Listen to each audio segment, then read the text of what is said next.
नमस्कार साथियों, स्वागत है आपका कन्हैया जीएस वर्ल्ड में।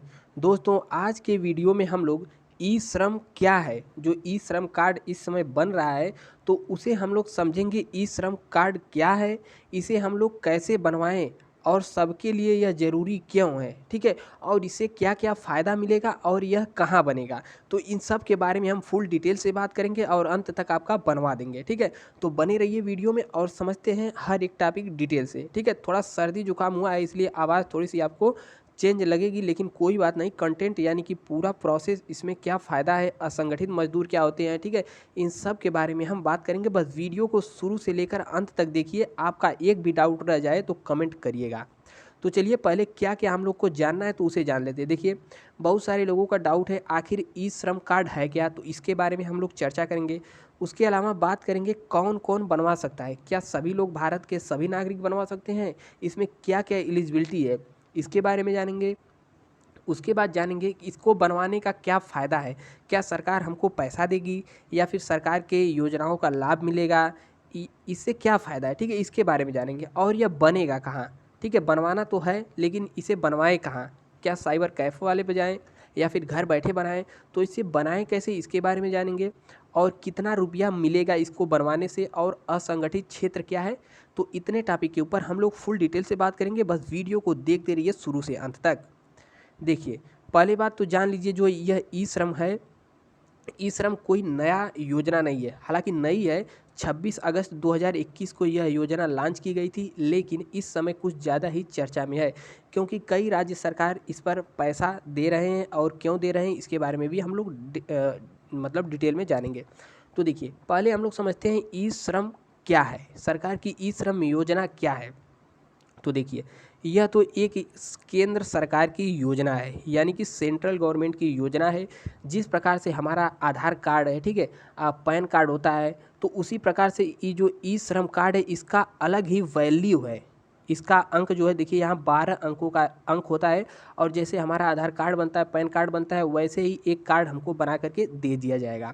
समझिए कि जो लेबर कार्ड इससे पहले बना था, यानी कि मजदूर कार्ड बना था, उसका एक मॉडिफाई रूप है ई श्रम, ठीक है। तो इसमें क्या होगा, तो इसमें देखिए, सरकार हमारा डाटा, हमारी डाटा को इसमें एकत्रित करेगी। कैसा डाटा, जैसे हमारे पास क्या स्किल है, हम क्या करते हैं, ठीक है। और यह किसका बनेगा, जो असंगठित क्षेत्र में काम करते हैं। अब असंगठित क्षेत्र क्या है, तो उसके बारे में भी जानेंगे। लेकिन यह जो ई श्रम कार्ड बन जाएगा, यह पूरा ऑल इंडिया, यानी कि चाहे बिहार हो, पश्चिम बंगाल हो, यूपी हो, ठीक है, उड़ीसा हो, तमिलनाडु हो, केरल हो, सब जगह ऑल इंडिया लागू होगा, और इससे आने वाली सरकार की योजनाओं का हमें लाभ मिलेगा। अब देखिए, यहाँ पर इसे बनवाना क्यों ज़रूरी है। तो जैसे हमने और आपने देखा कि अभी कोरोना काल टला है, हालांकि फिर आ गया है। तो उस कोरोना काल में बहुत सारे लोग अपना काम धंधा छोड़ करके अपने अपने गांव, अपने अपने प्रदेश गए। वह सभी क्या थे, एक असंगठित मजदूर थे, जिनका कोई काम फिक्स नहीं था। अब उसमें सरकार कितने लोगों को लाभ पहुंचाए, तो जितने लोगों का, जैसे देखा होगा कि आपने जन धन अकाउंट है, ठीक है, तो जितने लोगों का सरकार के पास डाटा था, तो सरकार ने उससे उनको मदद करने का प्रयास किया और मदद किया। लेकिन पूरे देश में तो इतने ही लोग तो हैं ही नहीं, मतलब केवल जन धन खाता वाले या फिर और कुछ योजना का लाभ लेने वाले इतने ही मजदूर तो नहीं हैं। मजदूर तो बहुत सारे हैं ना भारत में। तो उन सब तक लाभ कैसे पहुंचाया जाए, इसके लिए यह जो योजना है लॉन्च की गई है, ठीक है। जैसे पीएम सरकार की योजना है, तो उसमें पीएम किसान वाला योजना है, तो उसमें सरकार के पास सबका डाटा है, सभी किसानों का डाटा है, तो सरकार उसमें 4-4 महीने पर किस्त भेजती रहती है, ठीक है। तो उसी प्रकार भारत में बहुत सारे असंगठित मजदूर हैं। डाटा देखा जाए तो भारत में 38 करोड़ लगभग असंगठित मजदूर हैं। अब देखिए, बार बार शब्द आ रहा है असंगठित क्या है, तो असंगठित के बारे में हम लोग अभी जानेंगे। देखिए, यह क्यों ज़रूरी है। तो जैसे कोई मान लीजिए देश में प्राकृतिक आपदा आ गया, या आपकी फसल बर्बाद हो गई, बाढ़ आ गया, भूकंप आ गई, सुनामी आ गई, तो सरकार हम सब तक लाभ पहुंचाना तो चाहेगी, लेकिन पहुंचाएगी कैसे, तो इसी से पहुंचाएगी। जो ई श्रम कार्ड है, इसमें आप सभी का डाटा पूरा फीड किया जाएगा। और कोई भी जैसे महामारी हो या फिर प्राकृतिक आपदा हो, ठीक है, सुनामी, भूकंप, ऐसा कुछ अगर दिया जाए, ऐसा कुछ आ जाता है, तो सरकार क्या करेगी, उसमें आपको डायरेक्ट आपके खाते में बेनिफिट पहुंचाएगी। और इसमें जो बिचौलिए होते हैं ना, बिचौलिए मतलब समझे तो दलाल वगैरह, जैसे सरकार की कोई योजना आती है, सरकार आवास योजना, तो इसमें क्या करते हैं, बीच में पैसा सब खा जाते हैं, हालांकि आता है तो अकाउंट में, लेकिन बीच में पैसा गपत हो जाता है। टॉयलेट में आता है, उसमें घपला होता है। तो इस प्रकार की योजना आती है जिसमें बिचौलियों का काम नहीं रहेगा, ठीक है। डायरेक्ट आपके बैंक अकाउंट में आपको लाभ पहुंचा दिया जाएगा और वहां से आप अपना लाभ ले सकते हैं। अब देखिए, बार बार शब्द आ रहा था असंगठित क्षेत्र, ठीक है। तो असंगठित क्षेत्र क्या है, तो देखिए, असंगठित क्षेत्र ऐसा क्षेत्र है जिसमें किसी का कोई काम समझिए फिक्स नहीं रहता है। फिक्स नहीं रहता है इस मतलब और उसमें जो काम करने वाले मजदूर हैं, तो देखिए असंगठित क्षेत्र में कौन कौन से लोग आ जाएंगे, तो उसके बारे में जान लीजिए। जैसे देखिए यहाँ पर, देखिए असंगठित क्षेत्र में आ जाएंगे जैसे ट्यूटर हो गया, सफाई कर्मी हो गया, ठीक है, और घर का गार्ड हो गया, घर के किसी दूसरे के घर में नौकर काम करते हैं या फिर नौकरानी काम करते हैं, या काम वाली बाई हो गई, खाना पकाने वाला बाई हो गई, कुक हो गया, ब्यूटी पार्लर वर्कर हो गए, नाई हो गए, मोची हो गए, ठीक है, दर्जी हो गए, बढ़ई, प्लम्बर, बिजली वाला इलेक्ट्रीशियन, पुताई वाला पेंटर, टाइल्स वाला, हर दुकान वाला, सेल्समैन, ऑटो चालक, ठीक है, ड्राइवर, पंचर बनाने वाला, चपरासी, खलासी, सभी पशुपालक, ठीक है। खलासी हालांकि सरकारी पद इसमें नहीं आएगा, प्राइवेट वाले आ सकते हैं, अभी उसके बारे में पूरा डिटेल से बात करेंगे। देखिए, और उसके अलावा देखिए यहाँ पर पेपर का हाकर हो गया, चरवाहा हो गया, ठीक है। चरवाहा के अलावा यदि आपके पास डेयरी उद्योग है, मतलब डेयरी में काम करते हैं, जोमेटो वाला, स्विगी वाला बॉय, जोमेटो वाला, डिलीवरी बॉय, फ्लिपकार्ट, अमेजन, ठीक है। इसके अलावा स्ट्रीट वेंडर मतलब जो अपना सड़क के किनारे अपना ठेला वाला वगैरह लगाते हैं, ठीक है। उसके अलावा मजदूर हो गया, मजदूर के अलावा खेतिहर मजदूर हो गया, नरेगा में जो काम करता है वह मजदूर हो गया, पत्थर तोड़ने वाले हो गए, खदान मजदूर हो गया, ईंट भट्ठा से संबंधित मजदूर हो गया, ठीक है। मूर्ति बनाने वाला मछुआरा, जो लोग मछली वगैरह मारते हैं, ठीक है। और उसके अलावा रिक्शा चालक हो गया, और ठेला वाला चलाने वाला, चाट ठेला, स्ट्रीट वेंडर में ये सब आ जाएंगे। उसके अलावा यदि आप चाय बेच रहे हो, और रिसेप्शन पे बैठने वाला, पूछताछ करने वाला, नर्स बॉय, ठीक है, और मंदिर के पुजारी, ये सब अपना श्रमिक कार्ड बनवा सकते हैं। कौन कौन, देखिए इस पर हमने बहुत सारा बताया, जैसे निर्माण कामगार हो गए, यानी कि किसी बिल्डिंग में कंस्ट्रक्शन वाला काम कर रहे हैं, प्रवासी कामगार यानी कि जो एक प्रदेश से दूसरे प्रदेश में, यूपी बिहार वाले दूसरे जगह काम जाकर करते हैं, वह हो गए। और उसके अलावा स्ट्रीट वेंडर, घरेलू कामगार, कृषि में काम करने वाले, अन्य असंगठित कामगार, ये सब चीज़ को बनवा सकते हैं इतने लोग।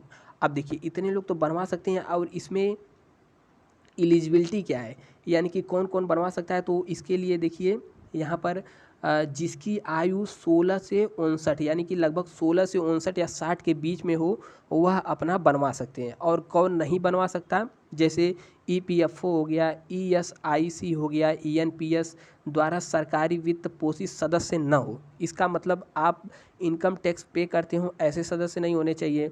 और यदि आपके पास सरकारी नौकरी है तब भी आप इसके लिए एलिजिबल नहीं है।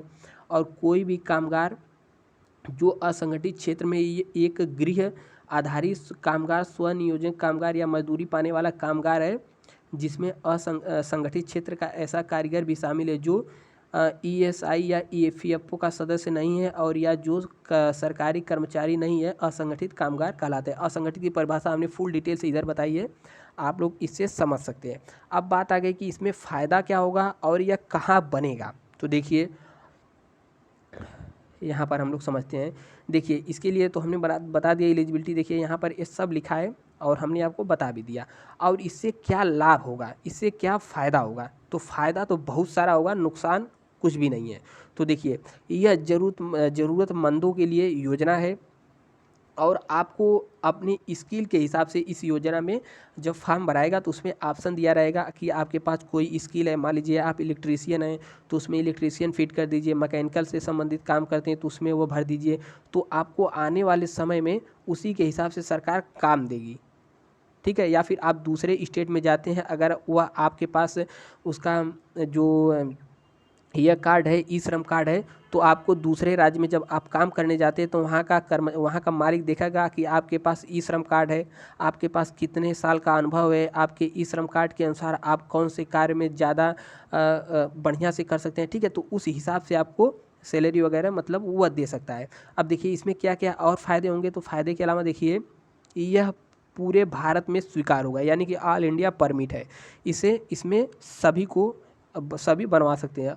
और पीएमएसवाई के अंतर्गत दुर्घटना बीमा कवरेज मिलेगा। मान लीजिए कि आपने यह श्रम कार्ड बनवा लिया और आपकी किसी दुर्घटना में दुर्भाग्यवश मृत्यु हो गई, ठीक है, मृत्यु हो गई या फिर आप मतलब अस्थायी रूप से विकलांग हो गए, यानी कि दोनों पैर टूट गया, दोनों हाथ टूट गया, आप एक जगह बैठे हुए हैं, तब इस हिसाब से मतलब ऐसा हुआ तो आपको 2 लाख रुपए सरकार देगी।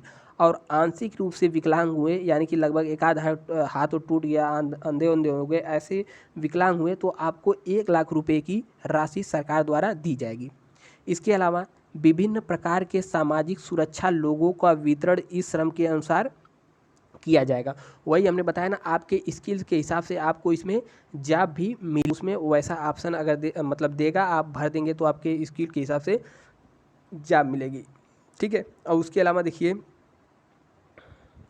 और यह जो है केंद्र की योजना है और राज्य सरकार को लागू करना पड़ेगा। और इस समय आप यूपी में देख रहे होंगे कि बहुत ज़्यादा योगी सरकार ने अभी क्या ऐलान किया कि 2022 में, यानी कि शुरुआत में आज के दिन, यानी कि लगभग पहले सप्ताह में सभी के खाते में 1,000 रुपया जाएगा। वह 1,000 रुपया किसके खाते में जाएगा? जो लोग ई श्रम कार्ड अपना बनवा लिए हैं 28 या 30 दिसंबर, ऐसा कुछ डेट दिया है, उससे पहले यदि आपने बनवा लिया है तो आपके खाते में 1,000 रुपया ट्रांसफ़र किया जाएगा, ठीक है। तो यह बहुत ही बेहतरीन स्कीम है और जो यूपी सरकार इसमें देने जा रही है 3 करोड़ लोगों को, इसका फ़ायदा यूपी में अभी तत्काल जल्द ही देखने को मिलेगा।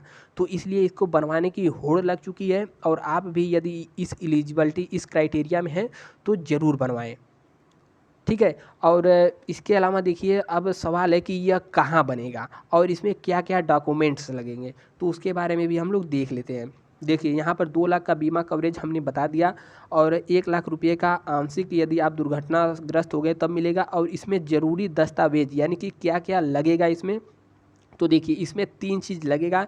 एक आधार कार्ड आपका लगेगा, यदि आपके पास आधार कार्ड है तो उसे लेकर जाइए। कहाँ लेकर जाना है अभी हम बताएंगे। और उसके साथ आधार कार्ड में जो मोबाइल नंबर लिंक है वह भी साथ रहना चाहिए, क्योंकि उस पर आएगा OTP, यानी कि 1 टाइम पासवर्ड उस पर आएगा, उसको आपको देना पड़ेगा। और अपना बैंक खाता का पासबुक भी जहाँ बनवाना है उसे लेकर जाइए, यानी कि बैंक खाता का पासबुक, आधार कार्ड नंबर और मोबाइल नंबर जो उससे लिंक हो, यह सब दस्तावेज इतना जो है लगेगा। उसके अलावा देखिए, ठीक है, यदि अभी तक आप वीडियो देख रहे हैं तो यहाँ पर जो हमारा चैनल है कन्हैया GS वर्ल्ड, यहाँ पर सब्सक्राइब का बटन होगा, इसे क्लिक करके बगल में घंटे वाले निशान को भी दबा दें, इससे आपको नोटिफिकेशन मिलता रहेगा। और यहाँ पर लाइक वाला बटन को भी दबा दें, ठीक है। तो हम लोग कहाँ पर थे, तो आपको देखिए आधार कार्ड, मोबाइल नंबर और खाता लेकर जाना होगा। अब इसमें क्या योग्यता होनी चाहिए, तो योग्यता वही बताया, आधार संख्या, आधार से जुड़ा मोबाइल नंबर और उसमें IFSC कोड भी लिखा हो, और स्वयं की बेसिक जानकारी जैसे आपका नाम हो गया, पता हो गया, ठीक है, आप कौन सा व्यवसाय करते हैं, तो आप मान लीजिए खेती बाड़ी करते हैं तो उसमें डाटा जो फीड किया जाएगा खेती बाड़ी का। और भविष्य में आने वाली योजनाएं जो है सरकार डायरेक्ट आपको देगी, ठीक है। तो सरकार इसके लिए बजट भी पास की है, तो जो 404 करोड़ रुपये का बजट है यह इसमें पास किया गया है। तो अब 404 करोड़ रुपया किसे मिलेगा, तो इसी प्रकार से जो सरकार आपदा हो गई कोई तो उसमें लाभ देना चाहेगी, तो इसी 404 करोड़ जो फंड इसके लिए निर्धारित किया गया है उसी में से यह सबको दिया जाएगा, ठीक है, 404 करोड़। अब देखिए यहाँ पर यह किसको लाभ मिलेगा, योजनाओं से लाभ मिलेगा। देखिए PMSMY यानी कि प्रधानमंत्री श्रम योगी मानधन पेंशन योजना, उसके अलावा दुकानदार, व्यापारिक और यह सब है, ठीक है। प्रधानमंत्री जीवन ज्योति योजना, यानी कि जो बहुत सारे इस समय राज्य की अपनी अलग अलग योजनाएं चल रही हैं, केंद्र सरकार की अलग अलग योजनाएं चल रही हैं, तो उन सब का समझिए एक निचोड़ है ई श्रम कार्ड। अब आपको बार बार या फिर अलग अलग राज्य सरकार की बहुत सारी योजनाओं का कार्ड बनवाने की ज़रूरत नहीं है, आपको इसी कार्ड से आपको सभी चीज़ मिलेगा। अब इसके अलावा यहाँ पर देखिए कि यह कहाँ बनेगा, सबसे बड़ा सवाल है यह कहाँ बनेगा। तो देखिए ई श्रम कार्ड बनवाने का जिम्मा सरकार ने देश के 3 लाख कॉमन सर्विस सेंटर, यानी कि जिसे हम लोग CSC कहते हैं, तो कॉमन सर्विस सेंटर को दिया है। अब देखिए कॉमन सर्विस सेंटर के अलावा आपने आपके इलाके में जन धन वाला कंप्यूटर लेकर के बैठा रहेगा, ठीक है, कोई जगह जगह दुकान बनाई है, वहाँ पर जाएंगे तो आपको वहाँ पर भी बनेगा। आपसे 10, 20, 50 ले सकता है। हालांकि यह एक रजिस्ट्रेशन करने का सरकार जो है उस CSC सेंटर वाले को 20 रुपया देती है सरकार अपनी तरफ से, और 10-20 आपसे भी ले सकता है। अब लिबरेशन उबरेशन कराएंगे तो ज़्यादा ले लेगा, ठीक है। उसके अलावा यहाँ पर देखिए, आपको यह भी बता दें कि आपका मोबाइल नंबर आपकी आधार कार्ड से जुड़ा हो तभी आप श्रमिक कार्ड बनवा सकते हैं। उसके अलावा ई श्रम कार्ड बनवाने के लिए आप अपने नज़दीकी CSC यानी कि कॉमन सर्विस सेंटर में अपनी आधार कार्ड, पासबुक और एक मोबाइल नंबर लेकर जाएं जिस पर OTP जा सके। अब देखिए, CSC केंद्रों पर आपको 10 मिनट के अंदर आपकी UN कार्ड, यानी कि UN कार्ड जो है श्रम कार्ड को ही कहा जाता है। यह 12 अंकों का नंबर होता है जैसे आधार कार्ड का होता है। तो 10 मिनट के अंदर आपका बन जाएगा। हालांकि इसमें बहुत ज़्यादा लोड होने के कारण सर्वर धीरे चल रहा है तो आपको टाइम लग सकती है। अब ई श्रम कार्ड में रजिस्ट्रेशन करने के लिए CSC सेंटर फ्री में है, और लिबरेशन और प्रिंट करवाएं तो आपको चार्ज एक्स्ट्रा देना पड़ सकता है। तो उम्मीद करते हैं कि हमने इतना कुछ बताया। और देखिए, CSC पर निःशुल्क पंजीकरण होता है, और पंजीकरण में मजदूर जो हैं अपने पासबुक, आधार कार्ड और यह सब बना, अगर आप स्वयं करना चाहते हैं तो यहाँ पर एक वेबसाइट दी गई है, आप इस पर जाकर के आप अपना अलग से करा सकते हैं। हालांकि आपको फिंगरप्रिंट वगैरह सब उस पर लगाना पड़ेगा, तो आप को साइबर कैफ़े या फिर आपको जन धन अकाउंट वाला जो आपका बनाया है वहाँ पर जाना, CSC सेंटर पर ही जाना बेहतर होगा। आप वहीं पर जाकर के बनवा लें। अब देखिए, इसमें सबसे बड़ा सवाल, क्या स्टूडेंट्स बनवा सकते हैं? देखिए, यदि आप मजदूर हैं, यह योजना तो है मजदूरों के लिए, तो मजदूर भाई लोग इसे अवश्य बनवाएं। और स्टूडेंट जो लोग हैं जो कि तैयारी कर रहे हैं वो अभी बनवा सकते हैं। हालांकि यदि आपका जॉब लगने वाला है तो हम तो कहेंगे मत बनवाइएगा, क्योंकि आने वाले समय में इससे आपको थोड़ी परेशानी भी हो सकती है, ठीक है। परेशानी कैसा, कि आपका कोई बड़ी पोस्टिंग पर जॉब लग गया तो आपके पास जो कार्ड रहेगा, ठीक है, वह ई श्रम का रहेगा, तभी आप बनवा सकते हैं। लेकिन आप यदि सरकारी नौकरी या फिर बड़ा बिजनेसमैन है तो अब आप इसके लिए एलिजिबल नहीं हैं, ठीक है। अब देखिए, इसके अलावा तो हमने पूरा डिटेल से समझा दिया एक एक टॉपिक को, और कौन कौन सी टॉपिक कहाँ बनेगा। देखिए, इसमें कितना रुपया मिलेगा, तो रुपया बनवाने से नहीं मिलेगा। कोई आपदा या प्राकृतिक संकट आ गया तब भी आपको सरकार उसमें यदि पैसा भेजती है तो ही आपको लाभ मिलेगा, ठीक है। ऐसा नहीं है कि बनवा दिए तो 15 लाख खाते में आ ही जाएंगे, तो यह ऐसा कुछ नहीं है। और असंगठित क्षेत्र क्या है, हमने सब चीज़ बताने का आपको प्रयास किया और बेहतरीन तरीके से समझा दिया। और देखिए, आपके पास ई श्रम कार्ड बन जाएगा तो कुछ ऐसा आपके सामने दिखेगा। यहाँ पर 12 अंक का नंबर होगा, यहाँ पर आपकी इस तरह मुस्कुराती हुई फ़ोटो भी लगी होगी, ठीक है। और उम्मीद करते हैं कि आपको वीडियो पसंद आया है। यदि वीडियो आपको पसंद आया है तो यहाँ पर चैनल को सब्सक्राइब करके घंटा के निशान को दबा दें, और यहाँ पर शेयर वाली बटन है, इससे शेयर करके अपने दोस्तों को इस योजना के बारे में बताएं और ज़्यादा से ज़्यादा सभी लोग इसका लाभ लें। मिलते हैं नेक्स्ट वीडियो में, तब तक के लिए जय हिंद।